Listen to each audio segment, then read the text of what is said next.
Boleh. Oke, Pak Sandi. Jadi ada pertanyaan apa nih yang bisa kita diskusikan hari ini? Kalau untuk pertanyaan yang eh, saya buat belum ada ya, Pak. Paling nanti kita sambil berjalan aja. Siapa tahu nanti ada Oke, ide-ide baru gitu kan yang perlu ditanyakan. Nah, kita oke. tanyakan, kita Oh, bahas gitu, Pak. boleh gitu. Sekarang mungkin saya balik Ah, dulu ya, karena ini memang fasilitasnya Bapak untuk di sesi general, sesi umum gitu ya. Saya mungkin hmm, yang saya tanyakan lewat saya aja ya, Pak. Mungkin belum ada gambaran. boleh, boleh, boleh. Pertama, Bapak sejauh ini itu dalam mencari pekerjaan gitu, paling jauh udah sampai tahap mana, Pak? Paling jauh kemarin terakhir udah ke interview user Mm-mm. dan hmm, dan itu juga ya dapat dari link Bapak itu kan yang dari grup Oh, WhatsApp dari grup. Mm-mm. gitu. Cuman kemarin CEO-nya ini kebetulan lagi umroh, jadi untuk Oh. tindak lanjut selanjutnya nunggu beliau pulang dulu begitu. Oke, berarti sifatnya masih menunggu ya Mm-mm. Pak ya di sini ya. Iya, betul betul Oke, itu terkait dengan betul. yang paling jauh gitu. Lalu Bapak Paling jauh tahap itu. paling jauh itu ya. Kemudian berarti sifatnya masih menunggu gitu ya Pak ya. Betul betul betul. Kemudian kalau terkait dengan tahap yang mungkin dalam tanda kutip paling sering gagal gitu Pak. Tapi selain di seleksi awal gitu. Gimana Pak? Bapak pernah. Saya Hmm, kemarin udah beberapa kali, 2 atau 3 kali gitu ya. hmm, Mungkin karena jarak ya, hmm, jarak kediaman saya dengan tempat kerja, hmm. mungkin tempat tersebut pengen yang dekat gitu ya. Itu cuman karena mungkin karena saya jauh dan mereka nyari kandidat yang utamanya benar-benar orang situ mungkin ya. Jadi Oh, saya di apa dijadikan pemain cadangan dulu gitu. oh ya ya. Jadi Gitu. kalau di info lowongan kerjanya disebutkan nggak Pak? Misalkan diutamakan orang domisili mana gitu. Jadi Enggak sih, disampaikan enggak di disebutkan, lokernya nggak disampaikan, namun tidak pada saat disampaikan, ke tidak, tahap selanjutnya baru tidak. disampaikan gitu ya Pak ya. Baru disampaikan gitu. Oke. Karena mungkin di sisi lain dengan kandidat yang lain kan saya sharing orang mana gitu dan Mm-mm. domisili yang mana dekat-dekat situ. Oh ya mungkin gara-gara ini jadi saya di apa dijadikan cadangan dulu gitu mungkin ya. Oh, oke. Eh, Kalau menurut Bapak, kenapa kok ngerekrut orang di lokal di sekitar sana gitu? Kira-kira Bapak apa yang menurut Bapak? yang Kenapa milih pertama mungkin ya? waktu itu yang di daerah Depok ya, Oh, karena Depok. mm, jam Mm-mm. kerjanya mungkin dari jam 6 sampai Mm-mm. jam berapa ya kalau nggak salah, jam 6 lagi, jam 6 Oke. ketemu jam 6 lagi. Dia akhirnya rasa mungkin kalau saya yang jauh sulit untuk menyesuaikan, padahal ya untuk jam kerja sih kita biasa aja ya Pak ya gitu, Mm-mm. dan untuk daerah juga it's okay lah, kita tinggal cari tempat sekitar situ, kontrakan apa kos apa gimana kan. Mm-mm. Cuman mungkin karena sih ini pengen dia yang orang situ dulu yang dekat, jadi kalau ada apa-apa kan gampang mungkin ya ke rumahnya atau gimana begitu, Oke. makanya ya dia nyari situ dulu. Terus yang Oh. kedua, Mm-mm. yang kemarin di daerah Kabupaten Bandung ya begitu juga sama. Ya mungkin karena jam kerjanya takutnya gitu ada jam kerja lebih di luar lembur itu diperlukan eh, waktu yang ekstra. Jadi cari yang deket situ dulu. Oke, saya paham. Oke. Jadi sebenarnya Gitu. kalau untuk Bapak sendiri masalah domisili itu nggak masalah kan ya Pak ya? Nggak masalah, nggak. Hmm. Oke. Karena memang di tempat kerja saya sebelumnya juga, walaupun ya saya kerja di dekat rumah, tetapi memang jam kerjanya nggak apa ya nggak ada batas gitu Pak. Sabtu Minggu masuk ya saya masuk, tergantung Oke. ke perintah dari atasan begitu. Oke, oke. Jadi sebenarnya bagus ya. Dari sisi positifnya itu Bapak punya fleksibilitas di sana. Tapi mungkin Hmm, beberapa pekerjaan yang memberikan kesempatan Bapak ke tahap selanjutnya, mungkin satu dari infolokernya memang tidak ditulis kalau memang mengutamakan orang di daerah iya tertentu. Itu yang pertama. Yang betul kedua, betul. memang nggak masalah tidak perlu menuliskan di daerah mana. Mungkin mereka antisipasi kalau udah ngebatasi diutamakan daerah mana, padahal orang-orang di daerah Mhm. situ mereka pas nggak lihat loker-loker itu akhirnya malah nggak ada yang lamar gitu kan, gawat juga gitu. Jadi Betul. akhirnya tadi mereka juga Iya, bikin betul. plan A, plan B, plan C semacam itu. Tapi di sini juga Iya. mungkin Bapak juga tadi sudah menyampaikan bahwa masalah domisili ini faktornya macam-macam. Tidak hanya pada saat penempatan, mungkin proses rekrutmennya bolak-balik lah, butuh penguasaan atau Iya. pengetahuan daerah tertentu, atau mungkin mereka dalam tanda kutip sadar diri dengan benefit yang akan diberikan, kasihan juga ke kandidat, itu wajar loh Pak, macam itu ya. Tapi Mhm. semoga hal Betul, ini betul.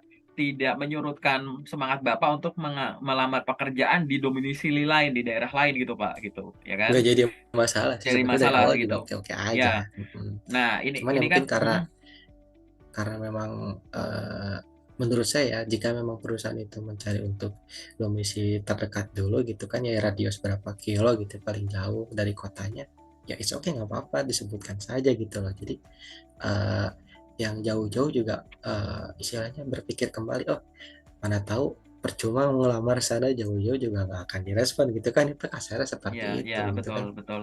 Ini benar sekali, Pak. Karena kenapa ya? Karena sebelum saya review sama Bapak, ada review sama teman juga gitu ya. Saya nggak sebutkan. Mhm. Itu orangnya itu sudah diundang interview offline ya, udah datang jauh itu, datang, baru duduk, belum diinterview, ditanya, loh, Anda tuh daerah sini ya? Iya, kita lagi nyari orang yang di sini gitu. Tapi Mhm. interview itu belum jalan. Anak satu ini Iya. udah duduk di kursi di depan rekruternya, bilang, oh Anda tuh orang daerah sini ya? Oh, kita lagi nyari yang ini sih, gitu. Itu 2 kali, Pak. Mhm. Pertama masalah lokasi, yang kedua Iya, masalah jurusan. Anaknya tuh baru betul. datang, Pak. Ini saya sharing aja gitu. Anaknya baru datang terus bilang, "Oh, kamu punya pengalaman ini tapi background pendidikanmu ini ya? Kita memang nyari yang ada pengalaman tapi background-nya yang itu sih, bukan yang ini." Terus kok nggak sorry maaf nih, nggak menghargai saya yang udah datang, terus itu bener-bener langsung pulang loh, Pak. Waduh. Padahal itu jauh gitu. Nah, ini kekonyolan lagi gitu. Kenapa kok saya akhirnya sampaikan di sini bahwa memang Mhm. terkadang gitu ya, ketidakcocokan kita terhadap suatu proses rekrutmen atau suatu perusahaan itu bukan karena salah kita gitu, kita ada yang kurang atau apa gitu. Mungkin kadang Iya. sebaliknya juga gitu dari sisi informasi. Kenapa Anda nggak menyebutkan bahwa Anda mencari orang yang punya pengalaman katakanlah minimal 1 tahun di bidang ini, tapi Mhm. background-nya harus sama. Padahal saya lihat posternya waktu itu, posternya tulisannya juga diutamakan yang begini gitu, gitu. Ya, Iya. dalam arti kenapa nggak bilang yang background-nya tuh harus yang ini gitu. Background-nya tuh nulisnya semua Iya. jurusan loh, Pak, gitu. Mhm. Gitu. Semua jurusan punya Betul. pengalaman ini minimal sekian tahun. Berarti kan di luar Iya. jurusan yang sesuai dengan pengalaman ini kan boleh. Itu teman saya datang, Pak. Gitu. Ini nanti mungkin Iya. saya ceritakan ini juga balik lagi gitu ya, Pak ya.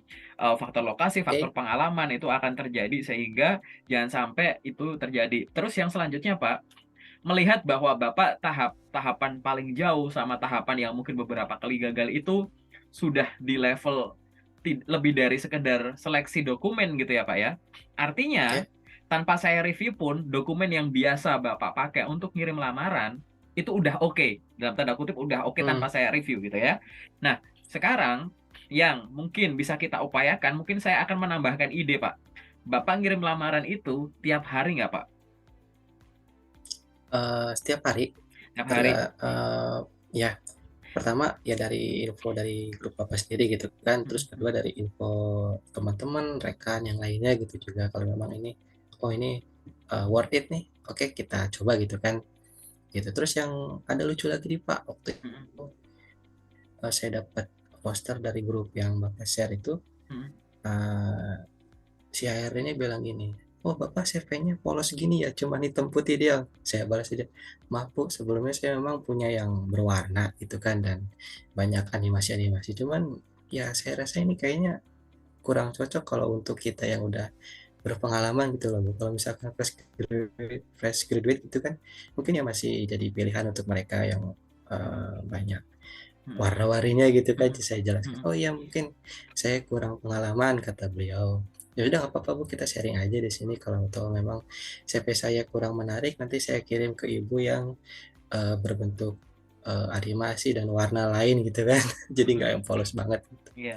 Balik lagi begitu. sih, Pak, memang CV itu baru tren beberapa, sebenarnya udah dari dulu ada Pak, tapi kelihatan Ya, populer beberapa tahun terakhir yang sifatnya ATS friendly gitu. Kita menyesuaikan CV betul. kita agar mudah diseleksi oleh sistem yang ibaratnya tinggal baca isinya, ekstrak info dari Iya, CV-nya. Sehingga kita betul. minimalisasi kompleksitas desain yang ada, biar fokus aja info yang ada langsung ditarik tanpa perlu ada kreativitas. Tapi dengan Iya, datangnya info ini tidak menghilangkan gitu, tidak membuat CV yang dulu itu udah nggak berlaku, yang tipe kreatif, yang mungkin yang dimaksud oleh beliau itu ya ibu rekruternya tersebut. Memang Pak, CV-CV ATS friendly itu ibaratnya tuh memang lagi tren, tapi tidak semua perusahaan sudah punya sistem itu gitu. Dan bahkan ya, perusahaan yang betul. sudah punya sistem itu tidak selalu menggunakan sistem itu gitu.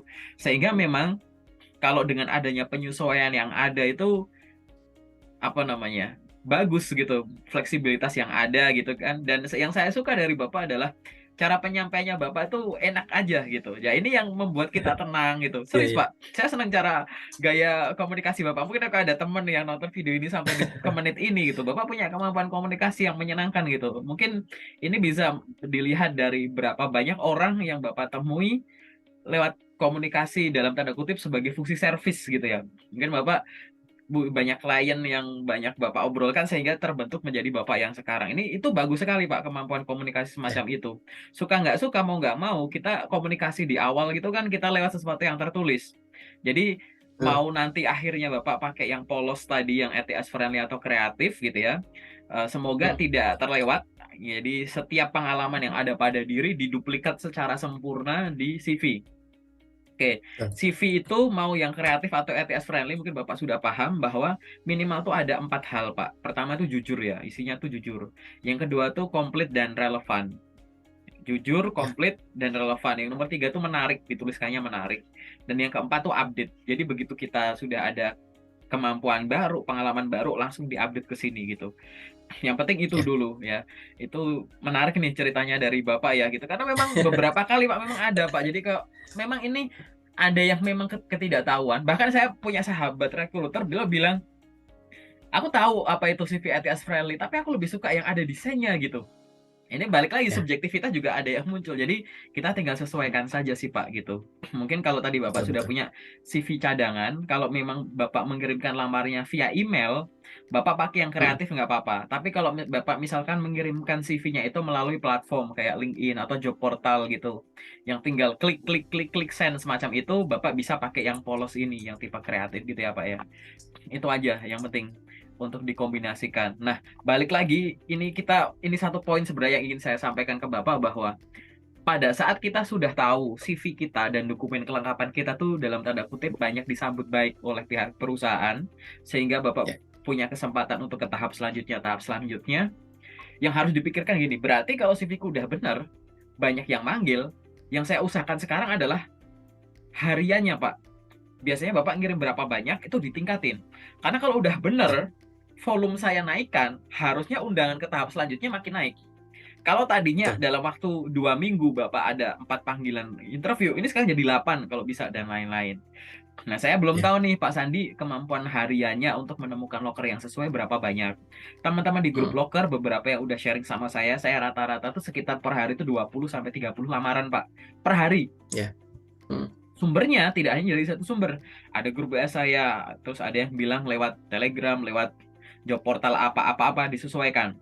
Balik lagi ya, misalkan Bapak ada di daerah tertentu, misalkan ada orang yang Bapak mungkin ngincernya kan daerah-daerah kota besar misalkan ya, atau daerah-daerah pusat provinsi atau macam-macam. Mungkin kalau Bapak ngincer di kota kecil yang ada di sekitar Bapak misalkan, atau lokal aja, itu Bapak juga harus menemukan gimana cara info lokal itu beredar. Karena nanti betul. percuma Bapak misalkan cari di LinkedIn, padahal cuma nyari loker di sekitar sini. Ya, rekruter di sini tuh nggak ngelempar ke LinkedIn misalkan. Akhirnya seolah-olah Ya, di sekitar sini nggak ada lowongan. Nah, ini banyak nih ditemukan ya, sama teman-teman kayak gitu kan. Kok di sini nggak ada info loker, Anda nyari di mana gitu. Ya, tergantung. Oh, kalau memang nyari di kota Anda, misal kota Anda kota atau kabupaten yang nggak besar sebesar provinsi gitu kan ya. Nah, itu ya udah gitu. Pahami dulu lokernya beredar di mana. Mungkin ada yang ditempel di depan tokonya, ada yang pasang brosur, ada di papan betul. dinding-dinding kantor pos gitu. Ada di surat kabar, kadang ada lewat dengerin radio tuh kadang muncul gitu-gitu. Ya, betul. Gitu. Jadi Justru itu, Pak. Kenapa saya cari ke istilahnya jauh dari tempat saya, karena memang domisili saya di istilahnya pinggir kampung gitu ya Pak ya, di pinggir kota, ada di kampung. Jadi ya eh, untuk mungkin bisa mendapatkan kesejahteraan kita cari yang di kota-kota gitu loh Pak. Jadi tidak menutup kemungkinan jika memang harus ke tempat yang jauh, jauh dari tempat saya dari rumah, it's Mm-mm. okay, nggak apa-apa gitu loh. Cuman ya itu tadi balik lagi ke rekruternya tadi. Kalau memang untuk sementara dia butuh yang domisili sekitar ya kenapa nggak disebutkan saja gitu loh. Jadi ke kitanya juga yang mungkin orang-orang semacam saya yang nyari dari tempat rumahnya jauh untuk benar-benar kerja, jadi terhalang dengan yang domisili tersebut begitu Pak, Oke, mungkin dari oke, saya. iya nggak masalah itu berarti Ya, ibaratnya bukan salahnya di Bapak, motivasinya adalah gini, betul. buktinya di kota, misalnya di Jakarta nih, buktinya di Jakarta orang-orang yang dari pulau sana pada ke sini dan kerja di sini. Ada di sana. Artinya berarti kan Betul. ada. Nah, ini tinggal nunggu giliran saya aja nih gitu. Iya, Nemuin perusahaan yang nggak peduli dengan domisili Anda sekarang di mana, yang penting saya ke sana iya, juga bisa. Tinggal naik kereta misalkan, tinggal terbang, tinggal naik mobil misalkan kayak gitu. Itu tinggal iya, betul berarti ini Pak. tinggal naikin volumenya aja gitu ya. Ini sebelum saya review Ya, CV-nya Bapak ke sesi detail gitu ya. Gitu. Tapi untuk hal-hal yang sifatnya umum, mungkin itu terus oh ya satu lagi Pak. Bapak kan main LinkedIn ya. Saya lihat Bapak betul. punya LinkedIn. Nah, beberapa waktu yang lalu saya lihat itu LinkedIn-nya Bapak sifatnya itu masih kosong gitu, masih infonya masih Hmm. kurang banyak gitu. Nah, ini apakah Bapak ada kendala di LinkedIn atau memang belum diurus saja gitu? Kalau kendala nggak ada ya Pak, cuman karena memang pertama pengalaman kerja saya nggak banyak. Mm-mm. Yang di tempat Mm-mm. saya kerja sebelumnya memang saya jalan 6 tahun kerja di sana. Jadi untuk melihat apa ya, histori pekerjaan saya emang nggak bakal banyak gitu loh Pak. Saya juga Oh, jelaskan ke setiap interview baik itu yang online yang udah saya datang, saya jelaskan seperti itu. Maaf Pak, untuk pengalaman kerja saya memang tidak banyak, cuman di tempat yang ini saya memang lama gitu. Saya jelaskan dan kenapa saya di situ lama karena pertama dari sisi apa ya, jenjang bukan jenjang ya, pengalaman saya di situ sudah dipercaya sama atasan, jadi istilahnya ya kita stay dulu di sana. Cuman karena udah jalan tahun ke-6, ada sifatnya yang apa ya, bisa dibilang sudah jenuh gitu loh Pak, jenuh di sana. eh, karena ketidakjelasan juga ya sudah akhirnya saya keluar dari sana gitu. Saya jelaskan setiap saya interview kepada HRD gitu, ya mereka pahami. Ya mungkin dari yang lain melihat pengalaman kerja banyak gitu kan Pak, dari A B C sampai berapa gitu, ketika melihat punya saya cuma ada satu atau dua mereka juga senyum, tapi pengalaman sedikit ya Pak ya. Iya Pak, tapi di situ saya lama kerja saya gitu ya. oke. Ide terakhir, ini sesi general saya yang terakhir ya Pak ya gitu. Jadi bahwa Ya, saat kita punya pengalaman yang jumlahnya sedikit gitu, itu ya, jelas ya, kita tetap sambil nyari kerja, berarti nyari kesempatan untuk mengembangkan pengalaman, itu jelas. Yang nomor dua, pastikan yang jumlahnya sedikit ini, cara nulisnya di CV udah bener, Pak. hmm, Contoh, saya punya pengalaman kerja jualan. Jualan apa ya? Jualan alat elektronik misalkan. Usaha saya sendiri, saya punya toko komputer misalkan. Jangan sampai saya akhirnya nulis pengalaman kerja di CV hanya sekedar nama perusahaannya atau nama toko saya, toko ini komputer gitu. Terus periodenya kapan saya sebagai seller atau owner gitu aja. Di CV Bapak jabarkan Pak tugas dan tanggung jawabnya apa gitu. Nah, ini betul, beberapa hal yang beberapa orang yang punya pengalaman kerja itu lupa. Jadi beliau-beliaunya hanya menuliskan pernah kerja di sini sekian lama sebagai ini, itu aja. Nggak ya, dijabarin Pak tanggung jawabnya ngapain gitu. Jadi betul, sehingga orang punya banyak pengalaman pun kalau nulisnya hanya sekedar pernah di sini sebagai ini, pernah di sini sebagai ini, ya akhirnya jadi kelihatan sedikit. Nah, nanti di sesi detail betul, coba setelah ini kita cek gitu ya. Apakah pada saat pengalaman Bapak yang hanya sedikit tadi, yang menurut Bapak sedikit itu, udah ditulis dengan cara semacam itu. Lebih dari sekedar saya pernah, saya pernah, saya pernah.